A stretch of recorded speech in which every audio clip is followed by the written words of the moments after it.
त्याची तिथे जावं लागेल ना.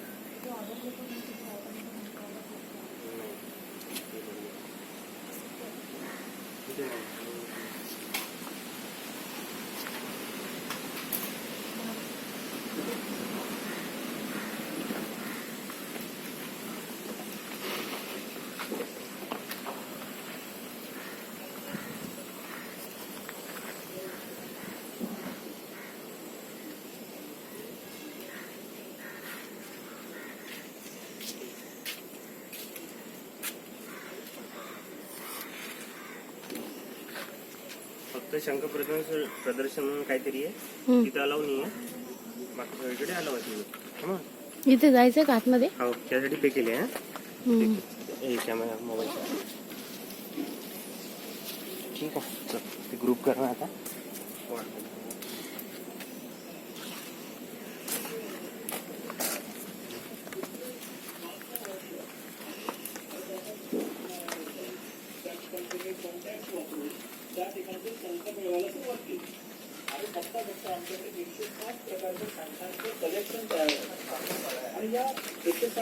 जायचं नाही. अरे ते येतात सोबत ग्रुप नाही झाला.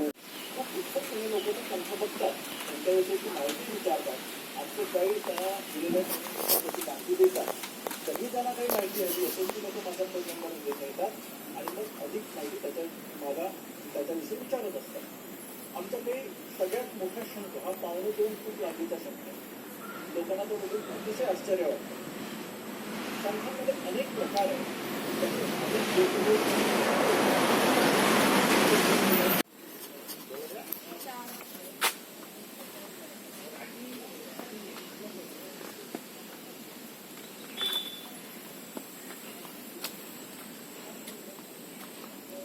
चला. नमस्कार, मी मयुरी प्राचीन कोकणमध्ये आपले स्वागत करते. Konkan tourism development and research centre ही आमची संस्था आहे आणि या ठिकाणी आम्ही पर्यटनातून रोजगार निर्मिती हा विषय घेऊन ते काम करत आहोत. आपली संस्कृती ही निसर्गातून फुललेली आहे. पूर्वजांनी विविध वनस्पती व प्राणी यांना देवत्व बहाल करून त्यांच्याविषयी कृतज्ञता व्यक्त केली आहे. पूर्वी प्रत्येक गावामध्ये राखीव जंगल असे, त्याला देवराई असे म्हणत. त्यातील वनस्पती व प्राणी यांची हत्या केल्यास ते पाप समजले जाईल. विविध धार्मिक ग्रंथांचा अभ्यास करून आम्ही एक नक्षत्र बाग तयार केली आहे. प्रत्येकाच्या जन्म नक्षत्रानुसार एक वृक्ष आराध्य वृक्ष म्हणून मानला जातो. त्याची पूजा अर्चा केल्यास त्या व्यक्तीला धन सौख्य आरोग्य प्राप्त होते. बाहेर मोठा बोर्ड आहे, तुम्ही परत येताना पाहू शकता प्रत्येकाच्या जन्म नक्षत्रानुसार.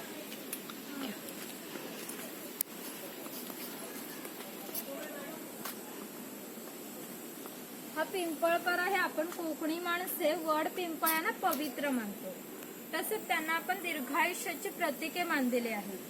याला पिंपळपार म्हणतात कारण त्याच्या भोवतीचा दगडी कट्टा बांधला आहे. त्याला कोकणी भाषेमध्ये पार असे म्हणतात. हा पार सुमारे 400 वर्षापूर्वी बांधलेला आहे आणि जेव्हा पार बांधला गेला तेव्हा ते पिंपळाचे रोप लावण्यात आले. म्हणजेच हा पिंपळ सुद्धा 400 वर्षापूर्वीचा जुना आहे. पिंपळ आणि पिंपळ फार वेगवेगळे.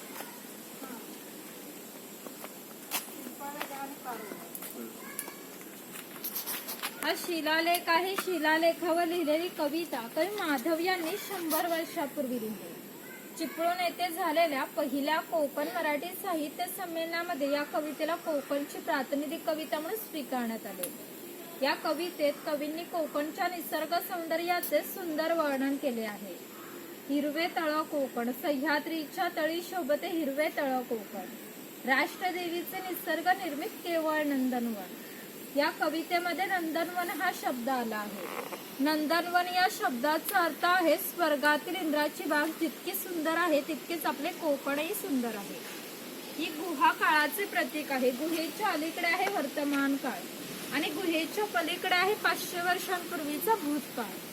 इथून पुढे पाहणार आहात 500 वर्षापूर्वी कोकणी माणसे कशी राहत होती, त्यांची समाजरचना, ग्रामरचना, खाद्य संस्कृती व परंपरा कशा होत्या. गुहेतून येताना थोडंसं वाटतं.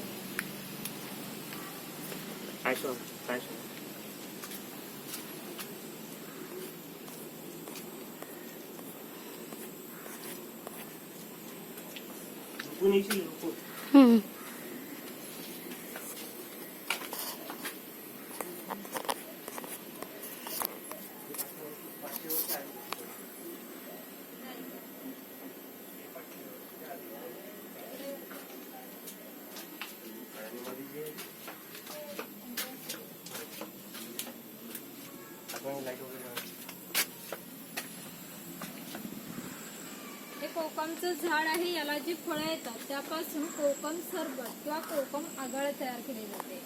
त्याच्या फळांच्या सालीपासून कोकम तयार केले जाते.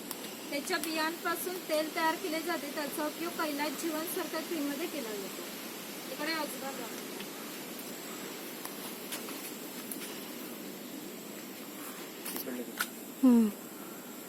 ओरिजिनल आहे का?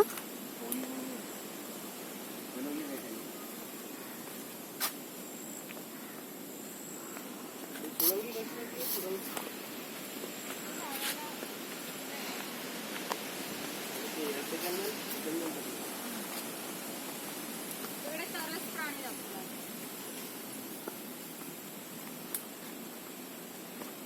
आणि बघते ना हो. ओबडधोबड आहे.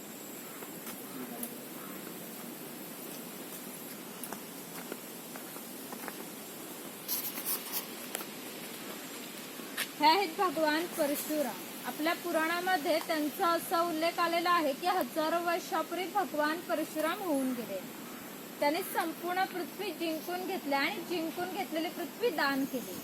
दान केलेली कोणतीही गोष्ट आपण स्वतःसाठी वापरत नाही, परंतु त्यांना राहण्यासाठी भूमी आवश्यक होती. आपण ज्या ठिकाणी उभे आहोत त्या ठिकाणी हजारो वर्षापूर्वी समुद्र होता. त्यांनी त्याच्याशी युद्ध केलं आणि त्याला 40 ते 50 किलोमीटर पाठीमागे ढकलले आणि या सुंदर कोकण प्रदेशाची निर्मिती केली. म्हणून या कोकण प्रदेशाला परशुराम भूमी असे म्हणतात. कोकणामध्ये लाल रंगाचा जांभा नावाचा दगड मिळतो. जांभ्या दगडाचा हा जो पक्का रोड बांधला आहे त्याला कोकणी भाषेमध्ये पाखाडे असे म्हणतात. ही पाखाडी 400 वर्षापूर्वी बांधली गेली. त्यावेळी ती गणपतीच्या देवळापर्यंत होती. काळाच्या ओघात नष्ट झाली. आज ती फक्त आपल्या प्राचीन कोकणमध्ये शिल्लक राहिली पाहायला मिळते. पूर्वी सामान्यपणे अशा पाखाड्या ग्रामदेवतेकडे जाण्यासाठी बांधल्या जात असत. आपण सुद्धा या पाखाडीने प्राचीन कोकण मधील ग्रामदेवतेकडे जाणार आहोत.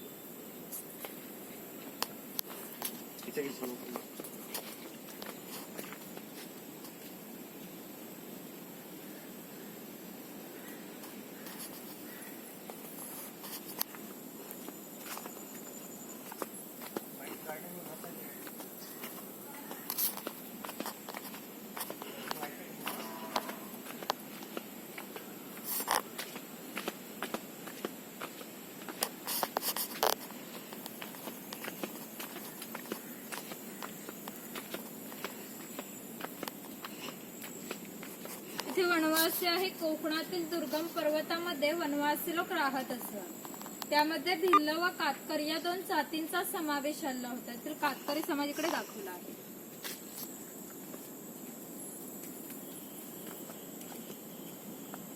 कोकणात 2च जातीचे म्हणजे कातकरी आणि भिल्ल 2च होते का?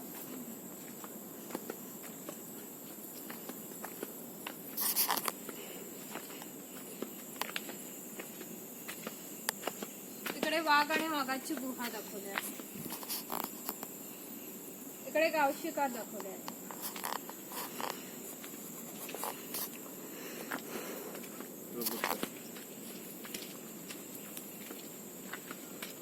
हे ओरिजिनल फुल आहे का? कशाचे फुल आहे? कर्दळी. अच्छा, कर्दळी पिवळी पण असते का?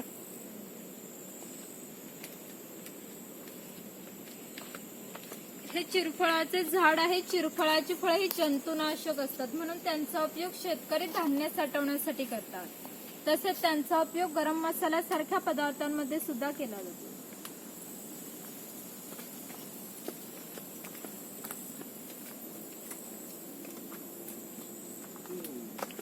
म्हणजे असं नॅचरल येतात ते मुळं कशी काय बाहेर? माती लावली तरी ते वरच येतात. इकडे माडीवाला दाखवला आहे. ताडी माडी काढणारे असतात.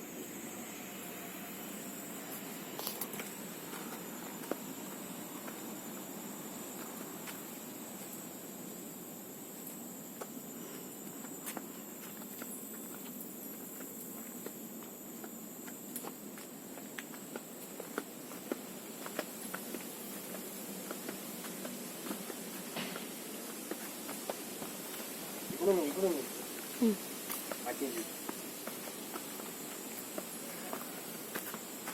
हे ग्रामदेवतेचं मंदिर आहे. पूर्वी धार्मिक संस्था गाव नियंत्रित करत असत. गावातील गावकरी येथे एकत्र येत असत. गावातील दोन व्यक्तींची भांडणे झाली तर सर्व गाव एकत्र राहून गावप्रमुख त्यांच्या समोर न्यायदान करीत असे. गावातील सार्वजनिक कामे जशी पाखाड्या बांधणे, लाकडी संक बांधणे यासारखी कामे कोणी व कोठे कधी करायचे या विषयीचा निर्णय गावकरी येथे बसूनच घेत असत. आणखी एक महत्वाचे वैशिष्ट्य म्हणजे जगभर अशी प्रथा आहे की प्रत्येक जाती धर्माचे लोक हे आपापल्या देवाकडे जातात, देवाचं दर्शन घेतात. आपण कोकणी माणसं सुद्धा वर्षभर देवळात जाऊन देवाचं दर्शन घेतो.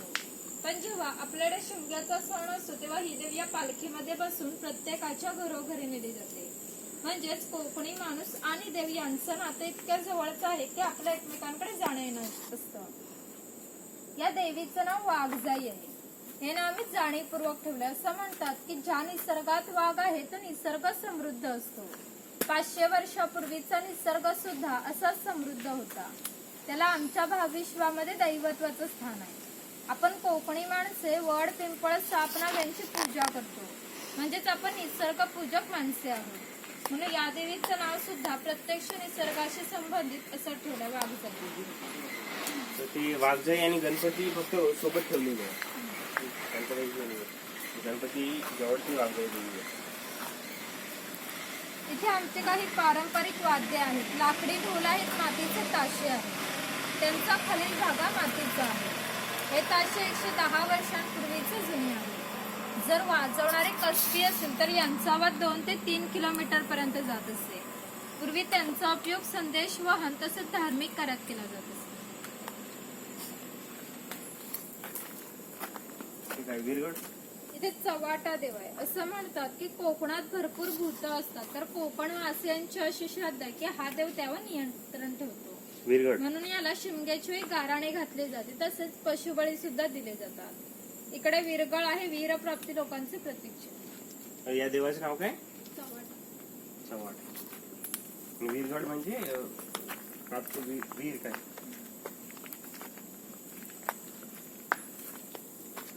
इथे काळी मिरीचा वेल आहे.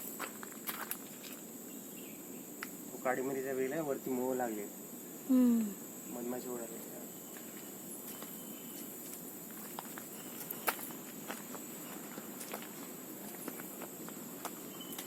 इथे कडक लक्ष्मी दाखवले आहे. पोतराळी लोक असतात जे स्वतःला छापकाने मारून घेतात, तिकडे दाखवले आहे.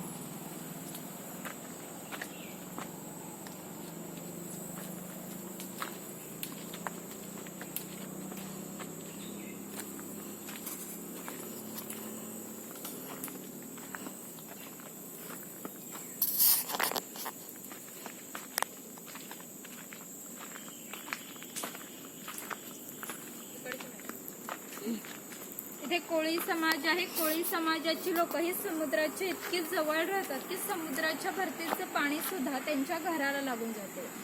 एवढी छोटी होडी घेऊन हे कोळी लोक 8 ते 10 तास खोलवर समुद्रामध्ये मासेमारी करतात. कधी कधी तर समुद्रामध्ये उसळणाऱ्या लाटा त्यांच्या होडीपेक्षा मोठ्या असतात. तरी हे लोक कुशलतेने होडी वल्लवतात आणि पहाटेच्या वेळी घरी परततात.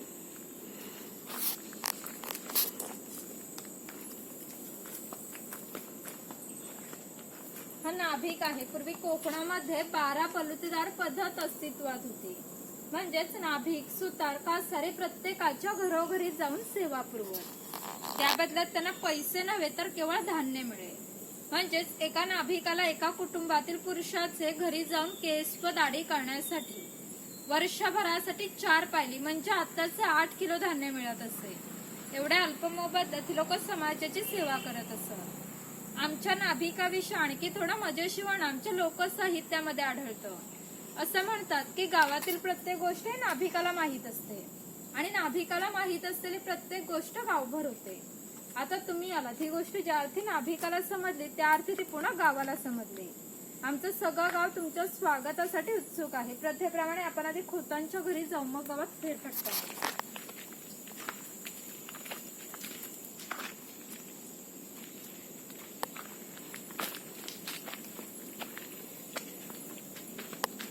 राजाच्या गावातील थेट प्रतिनिधी म्हणजे खोत. धार्मिक व राजकीय बाबतीत पहिला मान खोतांचा असेल.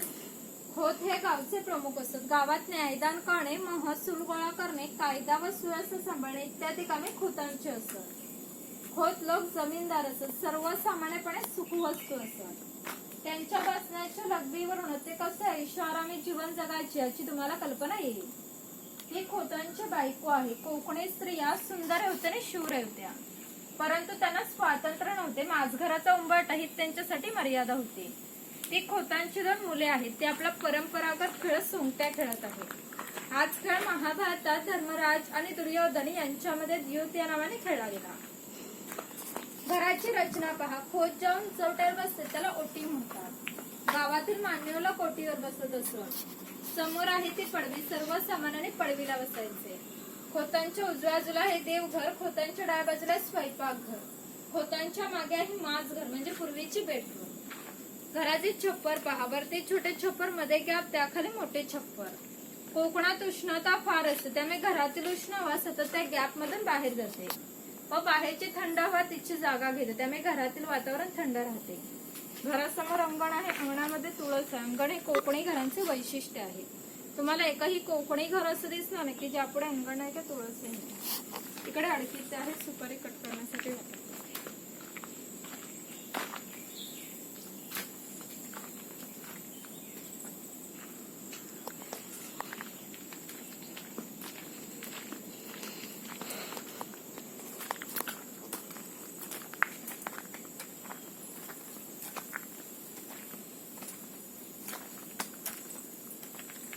इथे पाटाच्या पाण्यावरती लहान मुलाला आंघोळ घालतात.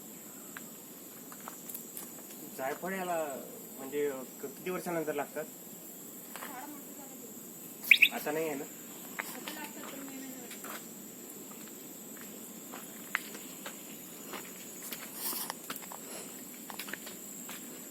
ते बंद नाही. हम्म. आता बरोबर बघा इथं मध्ये मध्ये हे झाडाची आहे.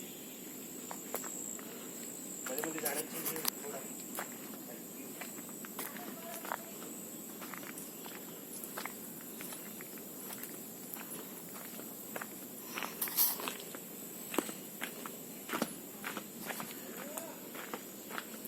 तो शेतकरी आहे. पूर्वी त्याचं घर जसं असायचं अगदी तसंच घर आम्ही ते उभारलं आहे. ती जी चूल दिसते तिला कोकणी भाषेमध्ये पिरसा असे म्हणतात. पूर्वी ती सतत पेटून ठेवली जायची, कारण पूर्वी लायटर किंवा माचीस नव्हत्या.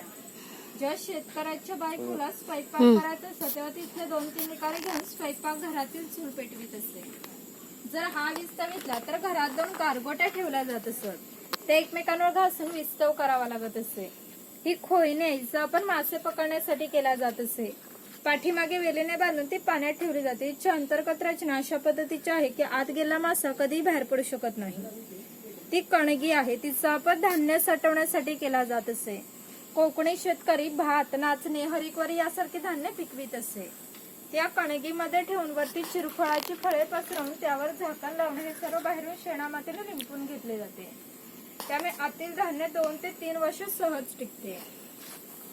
ही शेतकऱ्याची बायको आहे. ती शेतकऱ्याची मुलगी आहे. तो पाळणा शेतकऱ्याच्या घरामध्ये आम्ही कायमस्वरूपी टांगून ठेवला आहे, कारण आमच्या शेतकऱ्याकडे दरवर्षी पाळणा हलत असे. म्हणजेच प्रत्येक शेतकऱ्याला 8 ते 10 मुले असतात. थोडक्यात पूर्वीच्या काळी एकत्र कुटुंब पद्धती अस्तित्वात होती.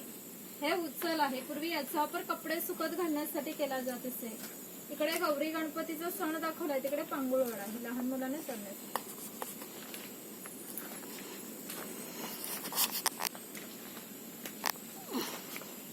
माती चालत आहे. हो ते पाय नको.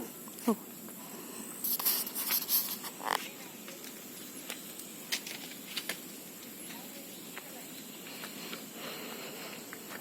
हा कुंभार आहे. गावातील मातीशी संबंधित सर्व कामे हा कुंभार करीत असतो.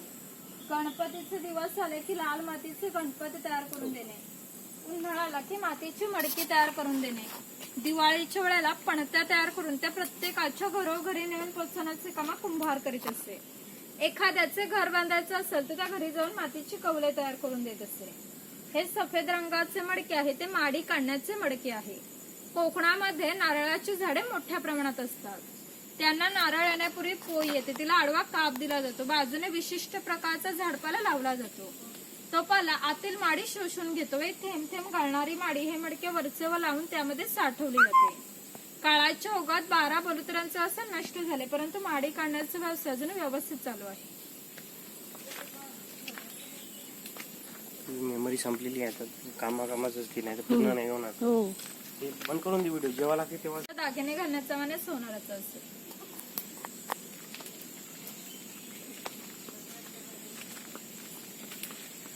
हा वाणी आहे चौल, राजापूर, दाभोळ या कोकणातील बंदरांना 5000 वर्षांपूर्वीचा इतिहास आहे. या बंदरांमधूनच भारतीय व्यापाऱ्यांनी जगाशी व्यापार केला.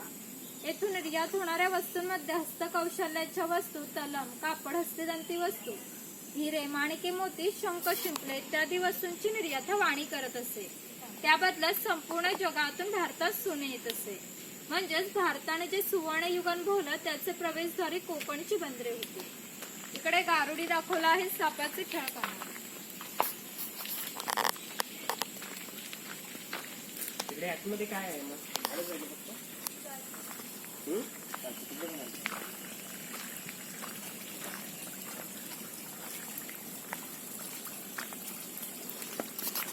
हा सुतार आहे. कोकणातील 12 बलुतेदार दाखवताना जे अति कौशल्यवान आहेत तेथे आम्ही दाखवले आहे. त्यापैकी हा सुतार आहे. सुताराचे खरे काम शेतकऱ्याला लागणार लाकडी अवजारे बनवून देणे. हा सावंतवाडीचा सुतार आहे. सावंतवाडीतील लोकांचे लाकडावर कोरीव कामे जगप्रसिद्ध आहे. त्यांच्या काही हस्तकौशल्याच्या वस्तू तुम्हाला आमच्या हस्तकला विक्री केंद्रात पाहायला मिळतील. इकडे दरवेशी दाखवला अस्वलाचे खेळखाना.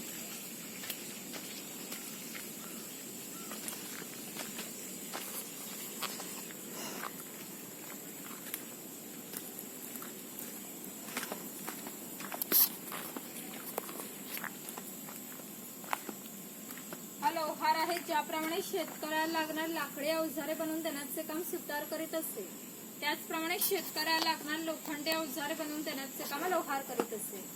उदाहरणार्थ कोयता, कुऱ्हाड, नागराचे फाळ इत्यादी. 500 वर्षापूर्वी कोकणाची राजकीय परिस्थिती अस्थिर होती. बरेचसे लोक सैन्याकामा लोहार करीत असे. याचे वैशिष्ट्य म्हणजे अजूनही कोकणातील खोत व मराठा त्यांना अजूनही गंज झालेला नाही. दर दसऱ्या त्यांची पूजा केली. या ठिकाणी बैल गोल फिरवला जातो, त्यामुळे आतील खोबरे रगडून त्याचे तेल निघते. हे तेल भरून काढायचं असेल तर प्रथम जोखडाचे बैल सोडायचे. जोखड बाजूला केले जाते. आडवे लाकूड बाजूला पण लाट बाजूला केली जाते व आतील तेल भरून काढले जाते. पुन्हा नवीन तेल पाडायचं असेल तर पुन्हा सगळं क्रमावर जोडून नवीन तेल पाडले जाते. म्हणजेच पूर्वी तेलाला 6 ते 1.5 पसा तेल काढण्यासाठी 1 ते 1.5 तास मेहनत घ्यावी लागत असते. यावरून तुमच्या लक्षात येईल की पूर्वीचे जीवन किती कष्टमय होते.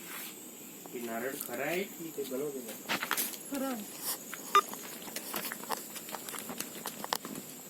हा बुरुड समाज आहे. पूर्वी प्रत्येक व्यवसाय हे जातीने होते. व्यवसाय निवडीचे स्वातंत्र्य नव्हते. प्रत्येकाला आपल्या जातीचाच व्यवसाय करावा लागत असे.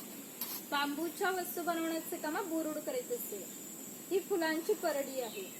हे सूप आहे. ही रोवळे सबळ धान्य धुण्यासाठी किंवा आजही धार्मिक कार्यात केला जातो. जेव्हा आपल्याकडे शुभ कार्य असतं तेव्हा घरातील कुमारिका किंवा सौभाग्यवती स्त्रिया या रोवळीमध्ये दिवा ठेवून हातात घेऊन उभ्या असतात. शुभ कार्य पार पाडण्यापूर्वी जर हा दिवा विझला तर अशुभ मानले जाते. अजूनही आमच्या चाकरमान्याचे जर मुंबईला लग्न असेल तर ही रोवळी गावून मुंबईला पाठवली जाते. संस्कृती असते. कोणत्याही 2 समाजाच्या खाद्य संस्कृती समान नव्हत्या. कोकणी माणसांची चविष्ट अशी खाद्य संस्कृती आहे. आपण कोकणी माणसे जेवणामध्ये भात व मासे मोठ्या प्रमाणात खातो. कोकणात येऊन माशाची आमटी, उकडीचे मोदक, भाजणीचे वडे न खाणे म्हणजे कोकण अनुभवल्यासारखे आहे. पूर्वी घरामध्ये दगड मातीच्या वस्तू असत. ते जे जातनीसारखं दिसते त्याला गिरट असे म्हणतात. जातनीमध्ये धान्य दळून निघते तर गिरटामध्ये भात घातले जाते. तेव्हा अख्खा तांदूळ बाहेर निघतो व कोंडा बाजूला होतो. हे मोदक पात्र म्हणजे पूर्वीच्या कोकणी कुकर. त्यामध्ये खाली पाणी ठेवले जाते. यात चाळणीवर केळीचे पान ठेवून त्यावर मोदक ठेवले जातात. झाकण लावून मोदक पात्र चुलीवर ठेवले जाते. आतील मोदक शिजून निघतात. हे पुरण यंत्र आहे. यामध्ये शिजवलेली डाळ घातली जाते व हे रॉड दोन्ही बाजूला उलट सुलट ठेवले जातात. आतील डाळ वाटून निघते. त्याच्या गोड पुरणपोळ्या बनवल्या जातात. तो टिफिन बॉक्स आहे. वरती पाण्याचा तांबे आहे. खाली 3 डब्बे आहेत. 2 बाजूला 2 चमचे दोन्ही बाजूने लॉक केलेला आहे. तिकडे चहाची किटली आहे. हे शिव्याचं लोखंडी यंत्र आहे. शिव्याचं लाकडी यंत्र उचलायचं आणि प्रेस करायचं. यामध्ये पूर्वी भाताचे पोहे काढले जात असे.